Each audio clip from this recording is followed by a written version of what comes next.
On this week's edition of Mocs News, UTC will have some changes in leadership roles. We look at an organization that offers free services to students. And our Carlton Speaker Smith is here with the holiday edition of Chattanooga. I'm Brianna White. And I'm Olivia Brown. Your news starts now.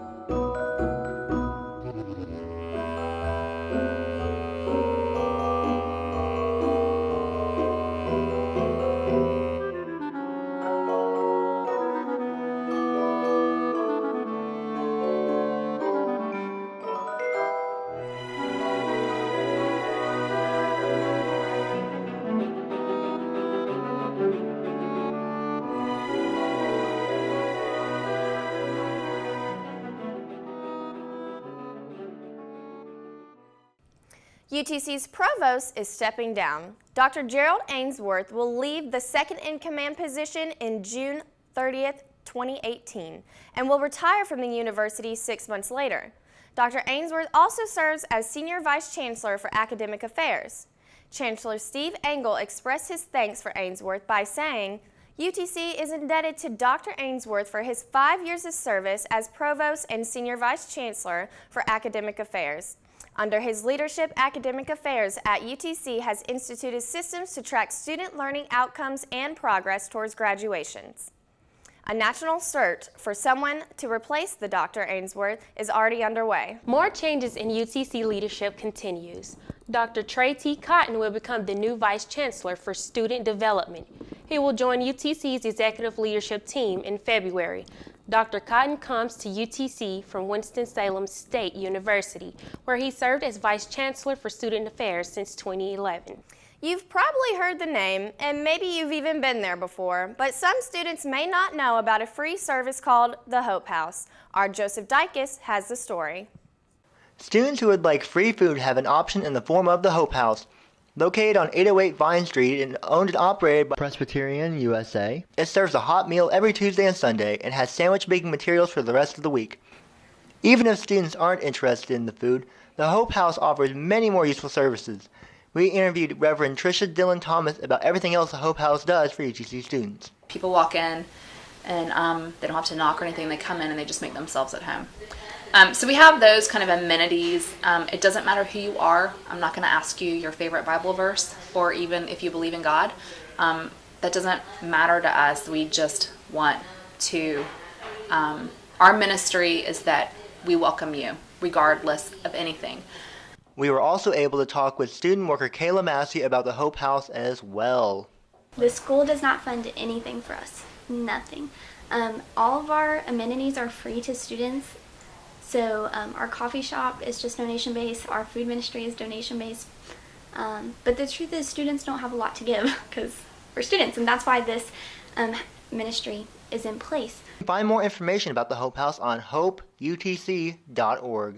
The power of giving lives on. UTC students and staff came in with dozens of gifts for the Angel Tree. People have been coming in with their gifts this week at the Alumni Affairs office located on Oak Street. The cutoff date was yesterday, but don't be sad, there's always next year. The Crest Art Gallery has an exhibit showcasing artists with disabilities. Artist and author Roger Rico opened up the exhibit with a lecture about his experience working with artists with disabilities. The exhibit showcased art from Laura Craig McNellis, Dan Miller, and Ken Grimes. You can also view other work from emerging artists of the AIM Center Art Program. The Crest Gallery is located in the lobby of the UTC Fine Arts Center. The showcase will be there until December the 10th. Admission is free. Cooler weather is coming to our campus. Let's find out how cold it will get with our Haley White. Thanks, ladies. While this weekend promises some warmer weather, cooler temps are on the way. On Friday, expect to see some clouds with the temperatures reaching 63 degrees and tonight reaching 51 degrees. This weekend also promises partly cloudy skies with temperatures staying in the mid-60s and the lows around mid-40s. But come Tuesday, get your rain jackets out because we will see a 90% chance of rain, and then temperatures will drop into the 40s. So enjoy the warm weather and get out this weekend and have some fun. Chattanooga Police and other local responders conducted a training exercise on our campus. The training took place in the old Southeast Center for Education and Arts building on Macaulay Avenue. 5 police dogs were being trained to search for a hidden drug dealer within the complex. We're wanting to see our dog's response to the odor of a person that is hiding, and then see our dogs zero in on that odor and see if they can on their own find the hiding place and then give us an indication of where they think somebody is hiding. Police canine, sound off, come out or I'll send my dog.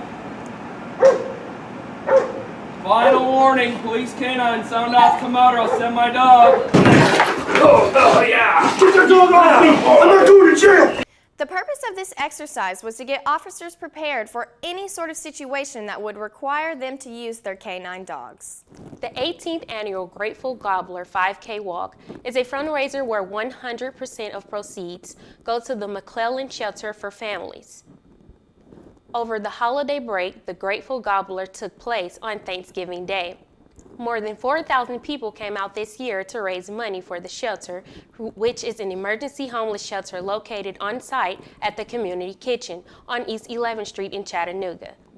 While UTC students got a few days off, UTC athletics were still putting in work over the break. Our Emily Edwards and Megan McClure are here to catch us up on what went down. Over the break, UTC athletics kept things rolling with wrestling and men and women's basketball. That's right, Megan. It was a wild weekend in college football as the top 2 teams, Alabama and Miami, fell to the 5th and 7th spots. College football fans rejoiced this weekend as Auburn stunned Alabama in the Iron Bowl. The first half was controlled by both defenses, but Alabama took the lead early in the second half. But Auburn dominated in the rest of the game and eventually won 26-14. The future of both teams is dependent on this weekend. So your top teams in the nation look like this. The number 1 spot belongs to Clemson, then Auburn, Oklahoma, and Wisconsin rounding out your top 4. The college football playoffs all come down to this week's key conference championship games. Tennessee has gone through a merry-go-round of potential candidates to replace Butch Jones as head coach. From Mike Gundy, Jeff Brom, Lane Kiffin, and a fan backlash against Greg Schiano, Tennessee is yet to officially decide who will become the next head coach. Recent rumors say that Kevin Sumlin, who is coach at Texas A&M University, is a candidate on Tennessee's coaching radar as well. Only time will tell who Tennessee will pick. Hey Megan, are you stressed? We're almost to finals week, and to be honest with you, I need something to do. Oh yeah, I am stressed to the max, and I am sure many other students feel the same way, but luckily there is something we can do about that. This Saturday before the Mocs basketball game, you can take out your stress by hitting a car with a sledgehammer. That sounds like a pretty good cure. The car smashing begins at 1 p.m. and the game starts at 2. So make sure you smash a car and then support your Mocs. That will do it for this edition of Sports.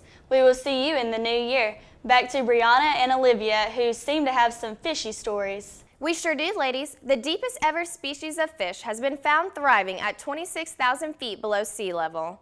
The small translucent fish have somehow adapted to one of the harshest places in the ocean.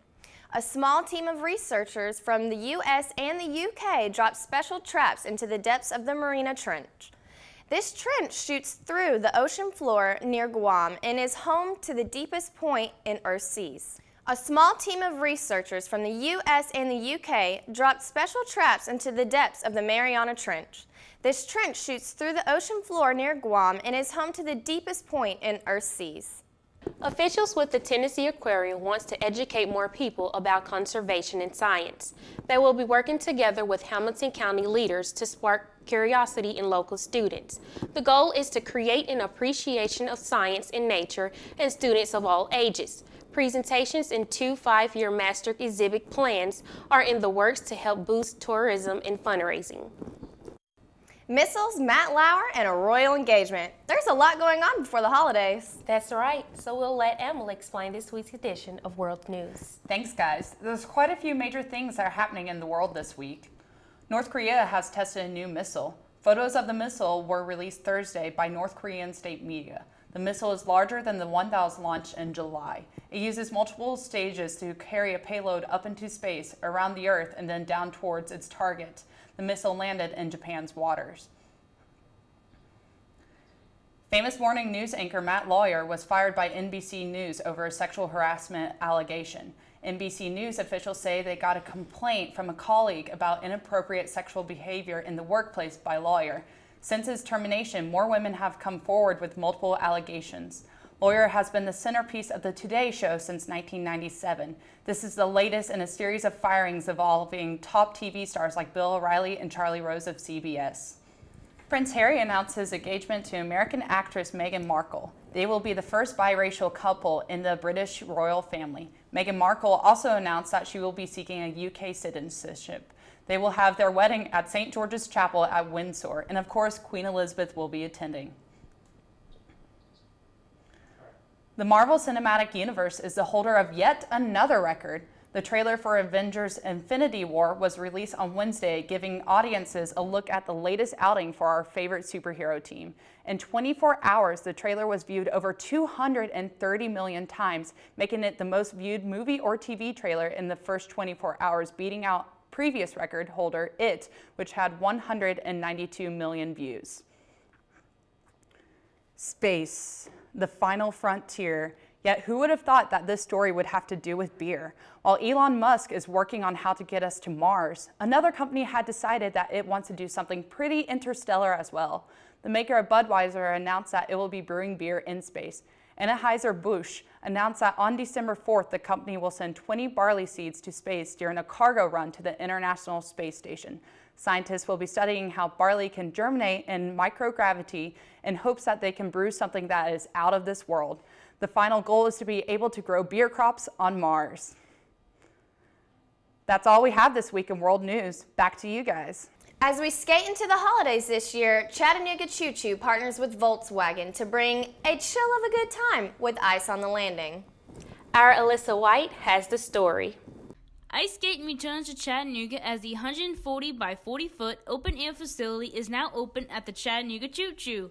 The open-air skating rink has weekly promotions and rink-side vending plus skating lessons held every Saturday at 9 a.m., making Ice on the Landing a great place to take out the family. And Chattanooga does not have a year-round ice rink, and so to have the opportunity here for people to come and have fun and learn how to ice skate, that's the best thing. It's great for families and folks just to get out here and enjoy it.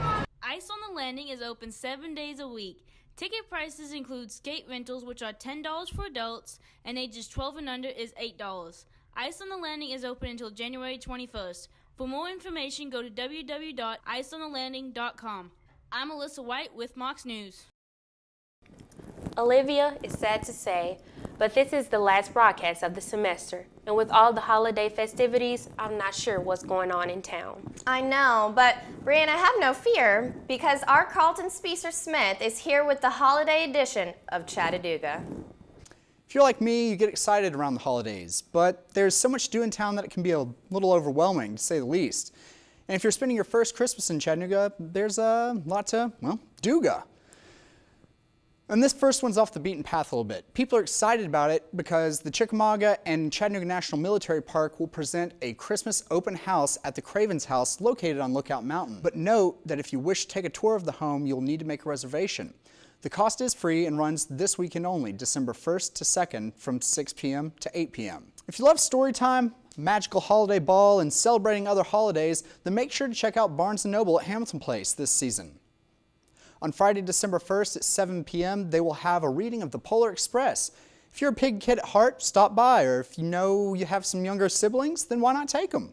But if you're more spellbound by dances, then make sure to stop by on December 8th at 7 p.m. for the Harry Potter Magical Holiday Ball. Join Barnes & Noble for a holiday formal with music, magic, games, and giveaways. Now that's all not Barnes & Noble is doing this holiday season. Make sure to check out their Facebook page at facebook.com/BNChattanooga for other things. If you love the performing arts, then this is the time of year to get out and watch some great shows. The Chattanooga area is bustling with stage talent and shows. From the Nutcracker to the Christmas Carol and even a combination of the two and much, much more. So be sure to check out ChattanoogaPulse.com and click on the calendar tab to find a show for you. Still looking for some gifts for friends, family, or a loved one? Then head to the Chattanooga Holiday Market at the Chattanooga Convention Center every weekend until December 18th. That's right, the Chattanooga Market moves indoors and gets holly and jolly for the Christmas season. So stop in, shop local this holiday season. And that's it for this edition of Chattanooga, but there's a ton more things to do in Chattanooga over the Christmas season. So make sure to follow us on Twitter at MOCSnewsUTC and our other social media platforms to stay connected and let us know what you've been enjoying over the holiday season. We'll see you next semester for Chattanooga. I'm Carlton Speaker-Smith. Have a wonderful holiday season. That does it for this edition of Mocs News. Thank you for joining us. Check out our videos uploaded throughout the week to YouTube, and don't forget to subscribe. Have a great holiday break from all of us here at Mocs News.